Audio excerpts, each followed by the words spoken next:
Hello, hi viewers. I am Dr. Babu RL, working as assistant professor in the Department of Bioinformatics and Biotechnology. At the outset, I thank Coaching Academy for organizing this online KSET coaching program.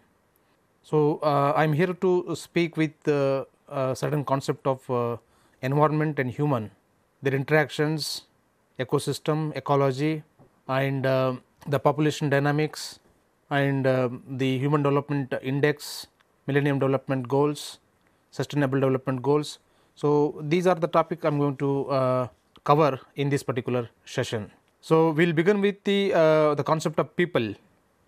So, the basically what is population, DEEM, meta population, and natality, mortality, and the population dispersal, population growth rate, and carrying resources. These are the concepts we will discuss in the as perspective of the KSET examination and the understanding purpose.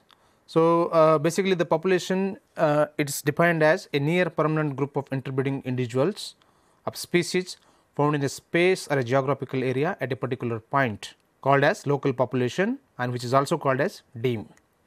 And meta population is called as complex of local population connected by dispersing individuals. So, the complex population where individual groups will be connected and forms a meta population called complex populations, we call it as. And there are the very particular terminologies which we need to understand. The number one is called natality, mortality. Natality means birth rate and mortality means death rate. Natality means how many births will happen for 1,000 population, whereas how many deaths will happen for 1,000 population. This is measured in terms of 1,000 population. Basically both natality and mortality in our country, it is decreasing. Even natality is also decreasing as compared with the previous year, whereas mortality is also decreasing as compared with the previous year. So, I suggest the viewers to take a recent data like what is the natality rate of 2023 and whereas what is the mortality rate of in 2023, so that the accuracy the data will help you to to solve the problems which appears basically on this population dynamics. So, here some more point we need to understand, that age distribution.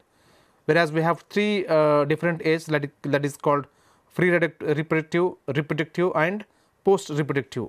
So, here you have to make a note that what is the most available population, like where the population is in which group population is large in India, that we have to understand. We have currently we have reproductive population is more, and because of that we call it as our country is young country.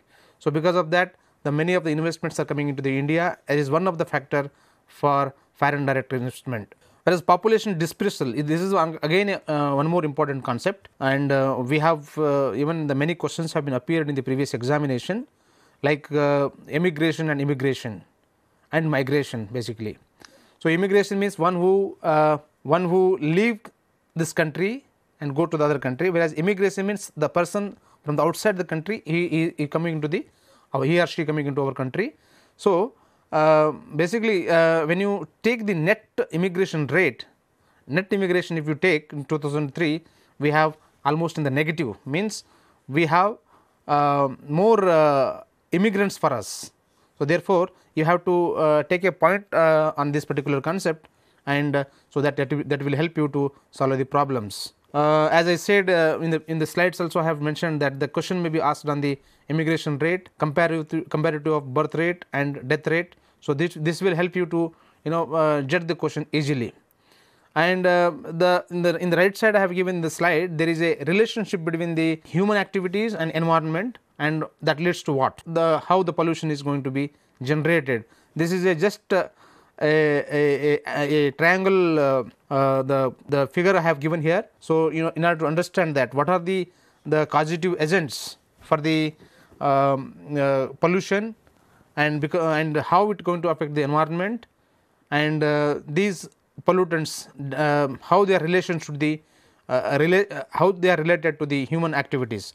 So, basically if you see that industry, energy production, transport, agriculture, recreation, domestic and personal activities. So, that ultimately results in the impact on the environment, where water, air, soil and minerals, plants and animals are get affected.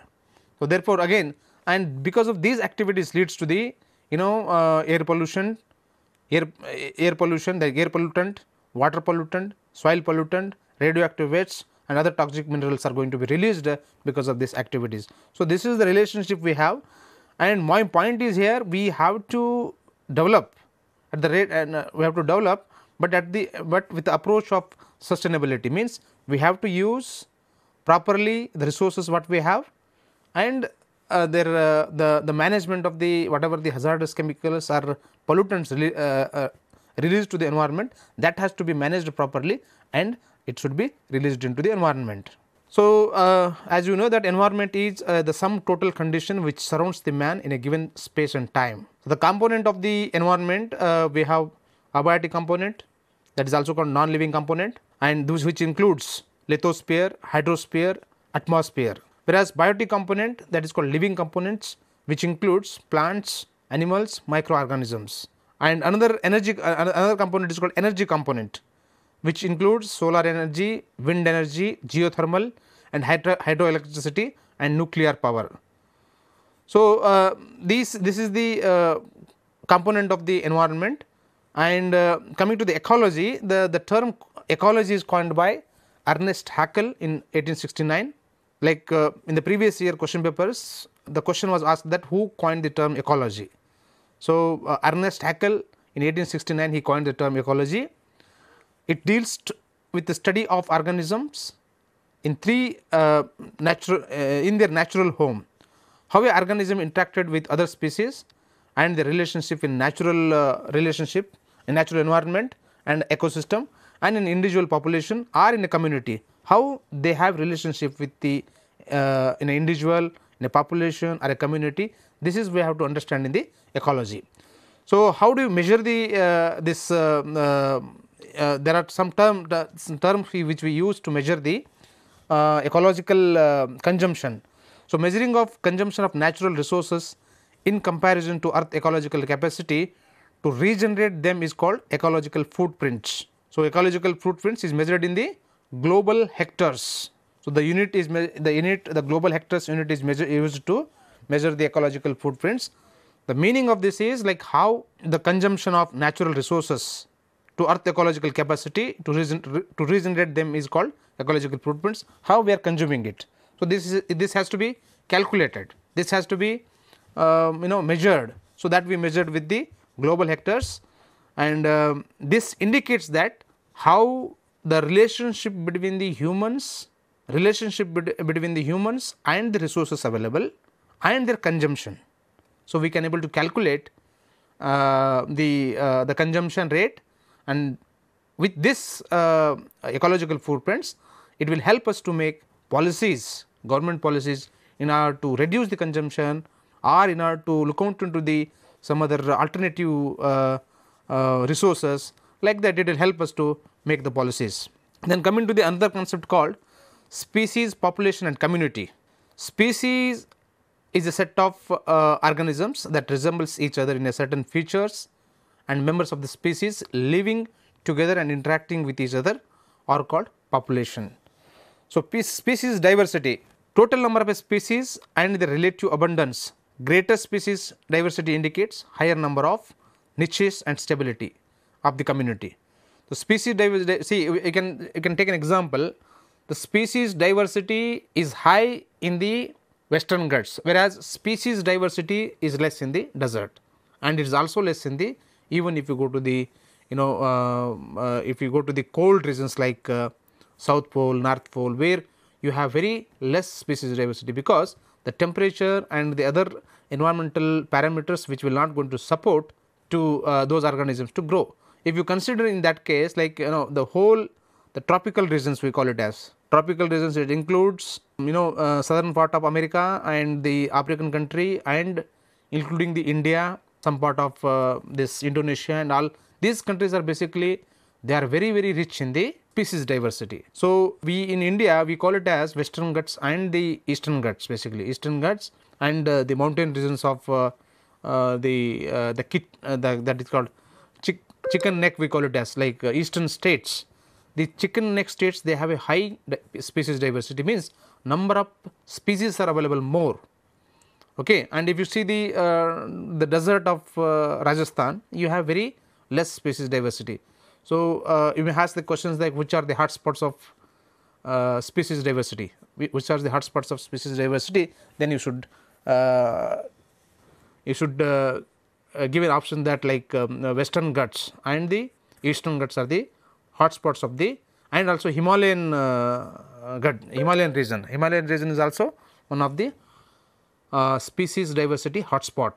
Then there is one more important concept particularly which is related to environment, is keystone species. So, keystone species basically it is a species has significant disproportionately large influence on the community structure and the characteristics, very important.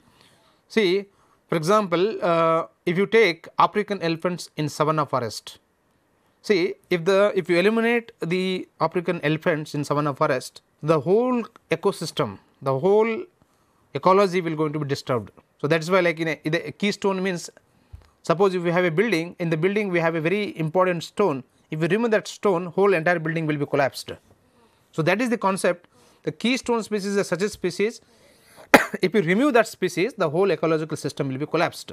So, similarly starfish, if you take starfish, which is major is important fish which to maintain the marine ecosystem, whereas if you take the jaguars in certain forest system, the presence of jaguar matters a lot to maintain the whole ecosystem in a very proper way, balanced way, we can say that balanced way.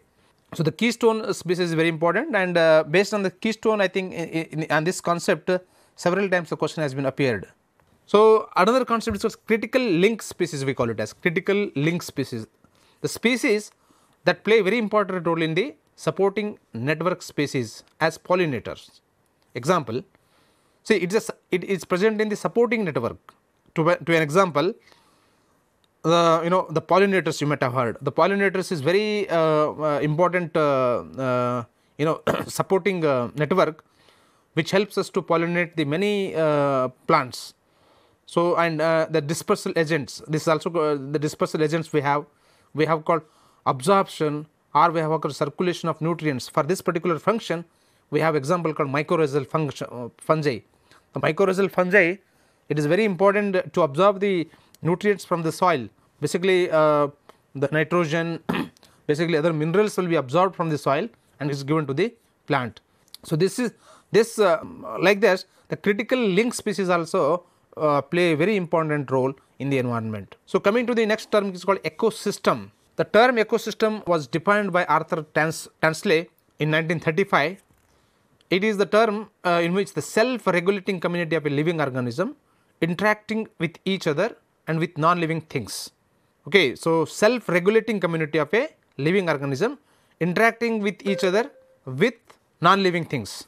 So, in this ecosystem we have two kinds of ecosystem, one is called open ecosystem, another is called closed ecosystem.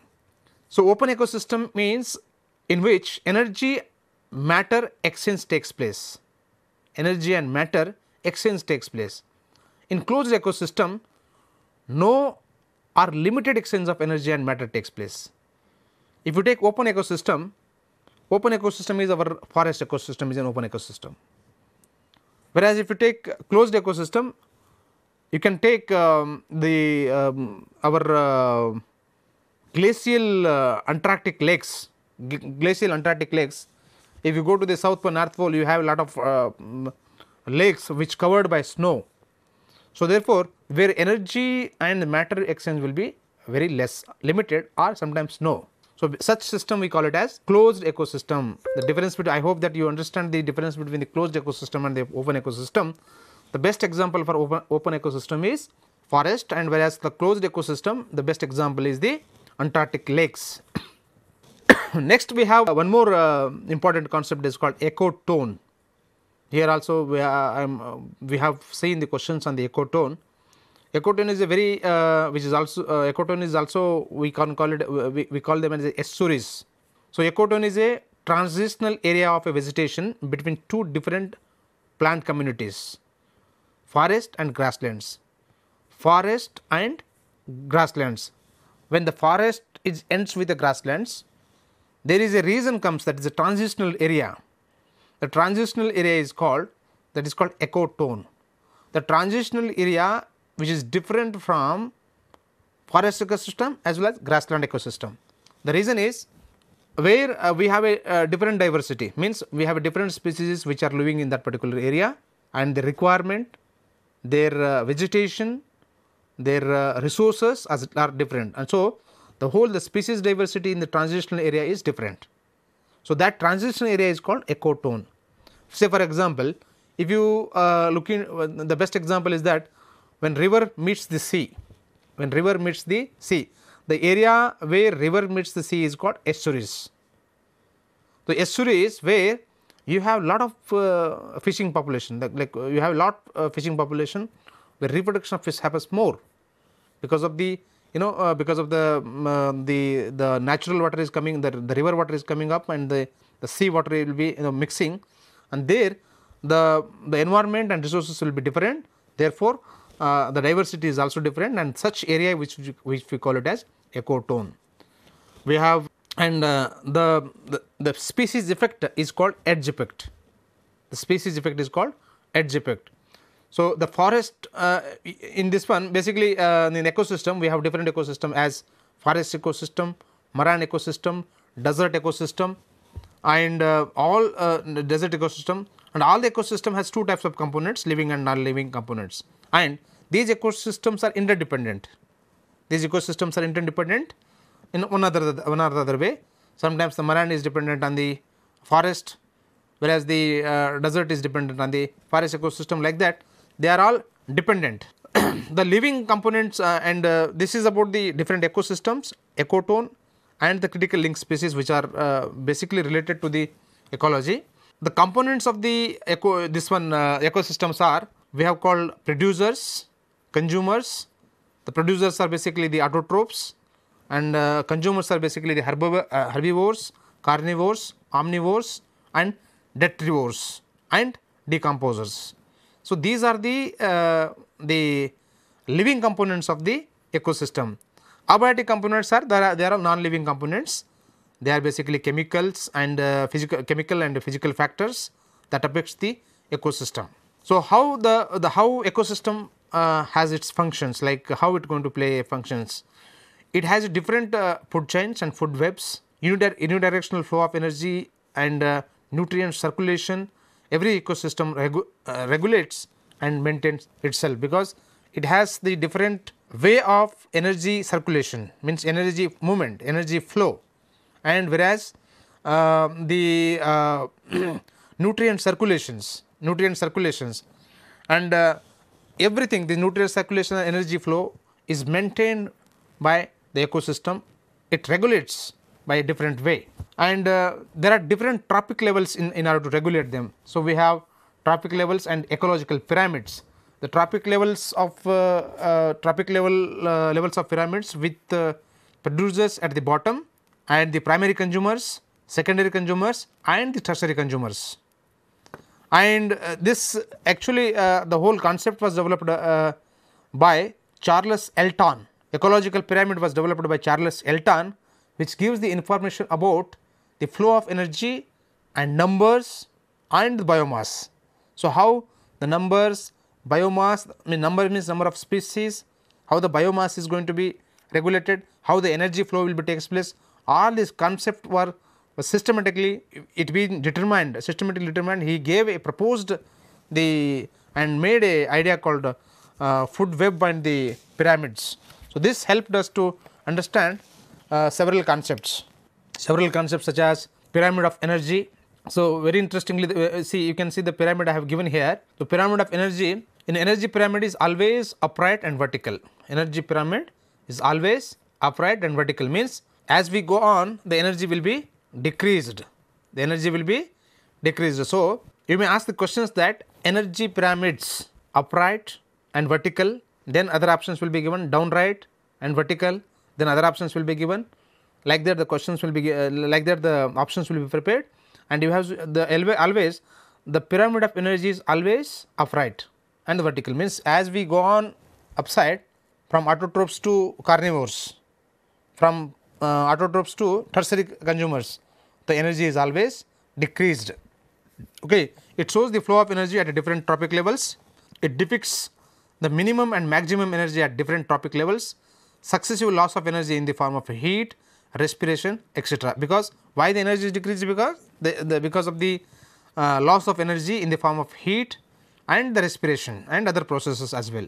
So, when you take the pyramids of numbers, it depicts the relationship in terms of number of producers, herbivores and the carnivores. Three types of pyramids we can see in this particular pyramids of numbers. In pyramids of number we can see three types. One is called upright pyramid number, partly upright pyramid number and inverted pyramid numbers. So, these three types of pyramids we can see in the when you talk about the numbers. Numbers means number of producers, number of then herbivores, how many herbivores are there, and then how many carnivores are there. So, these things this gives us how many numbers are there at each level. So, this in particularly in this case when you draw a pyramids of number, you will have three different pyramids can be seen. One is called pyramid of number, partly upright pyramid number and the inverted pyramid number. So, pyramid of biomass, the another is called pyramid of biomass. Pyramid of we have seen three kinds: pyramid of energy, pyramid of number and the pyramid of biomass. All these pyramids will gives us the information about that how energy, biomass and the numbers will move from different trophic level to different trophic levels. So, the pyramid of biomass is it depicts the relationship between the different trophic levels in terms of flow of biomass. Two types of pyramid of biomass, namely upright and inverted pyramid of biomass can be seen. So, pyramid of biomass, whether it is an upright or inverted, the question may come. The pyramid of biomass, whether it is an upright or inverted, you may get the question. So, you have to tell it may both, it may be upright as well as inverted. The pyramid of biomass, because how it depends means it depends from ecosystem to ecosystem. I have given a forest ecosystem where it is upright. I have given another ecosystem where it is downright, that is called marine ecosystem I have given. So, like that pyramid of biomass, it may both upright or inverted, it depends on the what type of ecosystem it is there. Okay. Here I have given some important terminology which may be as part of examination point of view.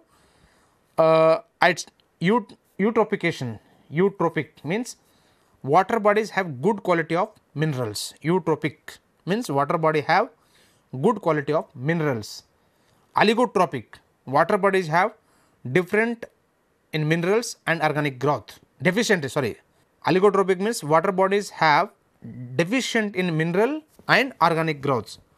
Dystrophic means water bodies rich in undecomposed organic matter. For example, bogs and marshy lakes. I have given figures there, bogs, and you might have seen if you go to the areas where too many pollution is there. If you go to the certain area like Bangalore's, the outskirts of Bangalore where the too many pollution has been discharged, there you can see the bogs and marshy lakes. Even if you see some lakes, in the lakes you can see this kind of picture. So, there you have water bodies rich in undecomposed organic matter, means the organic matter is not been decomposed, partially decomposed. Such area is called as dystrophic. Eutrophic, oligotrophic and dystrophic, these are the terminology may be asked in the exams. Coming to the biosphere, that is called Jaivika Mandala. If you combine all the ecosystem present on the earth, then it is called biosphere, we call it as. If you combine all the ecosystem present on the earth, then it is called biosphere. But there are the area for a particular biosphere is limited. So, we have in India, we have 18 biospheres in India. For example, Nilgiri's biosphere we have. Then we have one is called Nilgiri biosphere. One biosphere we have at the Assam, and like that Himalayan biosphere. So, like this we have we have 18 biospheres are already notified biospheres we have in the country. I suggest the viewers to just look into the latest information about the biosphere, like is there any other new biospheres have been started or not, that we have to check. So, this is as far as my knowledge, I have taken this data from 21-22 I think. Biomass biomes are the terrestrial portion of a biosphere is divided into biomes. Example, deserts, grassland, tropical and rainforest, they are called biomes. And habitat, the area of an area or a natural environment in which an organism or population normally lives is called habitat.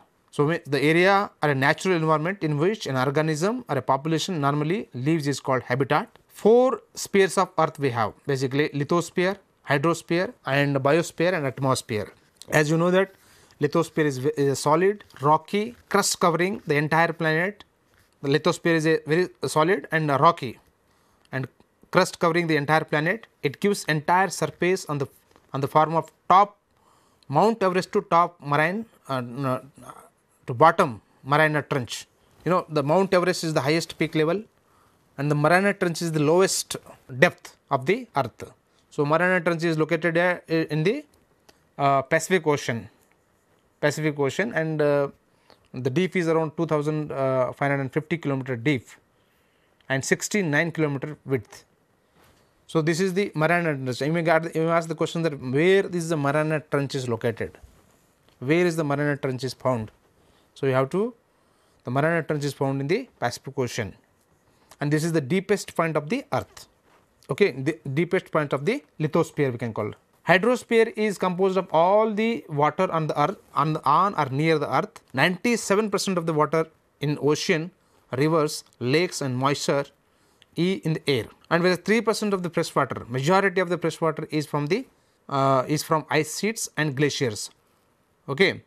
So, the point is 3% of the water is a potable water, drinking water, whereas rest of the water is a salt water, we cannot able to drink it. Biosphere is composed of all the living organisms, plants, animals, etc. Most of the planet life is found from 3 meter below the ground and 30 meter above it and top 200 meter of ocean and sea. So, the most of the biosphere is very composed of all the living organisms, plants, animals, etc. But very important is that most of the planet life is found from 3 meter below the ground and the 30 meter above it and top 200 meter of ocean and seas. So, this is the atmosphere. As atmosphere, if you classify into, there are 5 different layers. One is called troposphere, the first one. Second one is stratosphere, mesosphere, ionosphere and thermosphere. The troposphere, basically the first layer, which extend about 8 kilometer to 18 kilometers at equator. The temperature lapse rate is 6.4 degree Celsius per kilometer. 6.4 degree temperature lapse rate, 6.4 degree Celsius per kilometer. You can, the jet streams are occur at this at the top level of the troposphere, and the greenhouse effect occurs in this layer. The greenhouse effect occurs in this layer. Troposphere is a very important layer, and whereas the stratosphere, the second one after the tropopause, it extends up to 50 kilometer above the earth surface. The horizontal wind blowing is occur that helps to fly. Horizontal wind blowing will occurs that helps to fly the aeroplanes. The aeroplanes are basically they fly on this particular layer of atmosphere, and where the horizontal wind blowing is there, therefore the aeroplane, it helps the aeroplane to fly. And one more important is that ozone is also present in this particular layer, stratosphere. And the mesosphere, it extends up to 80 kilometer above the earth surface. The coldest temperature in the atmosphere, dipping as low as minus 100 degrees Celsius.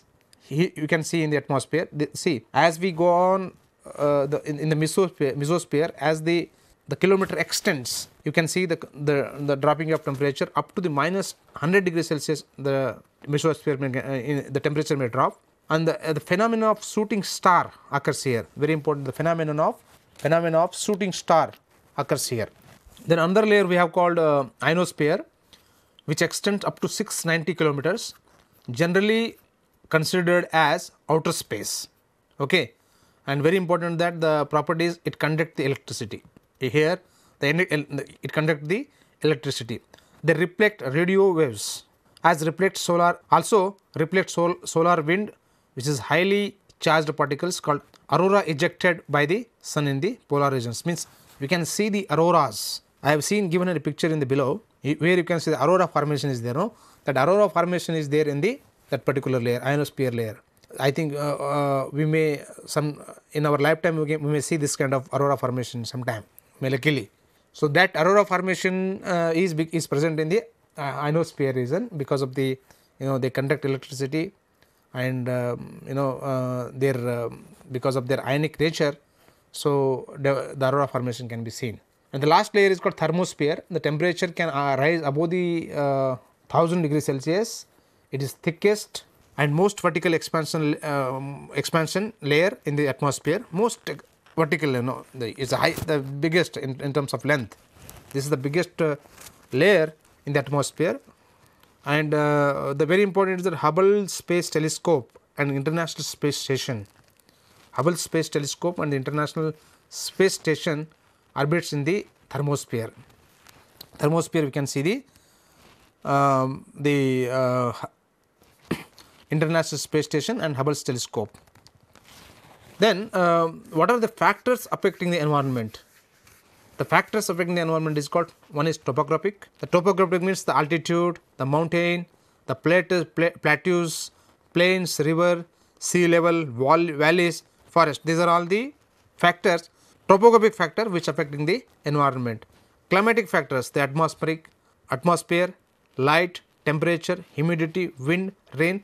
These are the factors. These are the climatic factor which affects the environment. Edaphic factor means lithosphere or soil. Biotic factor means interaction between the different forms of life, humans, plants, animals, microbes, etc. These are the different factors which are affecting the environment: topographic, climatic, edaphic and biotic factors. Then coming to the what are the different types of environment which we have. The natural environment we have man-made environment we have. See, natural environment means air, water, soil, radiation, land, forest, wildlife, flora, fauna, etc. are self-regulating. They are all self-regulating. Whereas man-made environment, if you go to the housing society, agriculture, implementation, industrial revolution, dam building, space lab, these are all called man-made environment. Means if you build a colony, which will become an environment, which create one environment. If you build a dam, that's also create one particular environment. Industrial space, they have a one particular environment. So these are called man-made environment, and these man-made environment are definitely, they are not self-regulated. They are regulated by something else. They are regulated by other parameters. So how does people are related to the environment? This means the people are certainly dependents for breathing, feeding, drinking, shelter, energy, industries and other sources, and these helps us to the population, the need of the population. And there is one more terminology called effect of environment on health. The how these industrialization, all this urbanization and implementation of so many projects, those projects are disturbing the natural environment. So that leads to the communicable disease, water and food contamination. And this is the Hubble Space Telescope at International Space Station, orbits in thermosphere. This Hubble Space Telescope and International Space Station located in the thermosphere region, as I already discussed this one. Then this is here I am going to close the environment and the ecology, the environment and the ecology.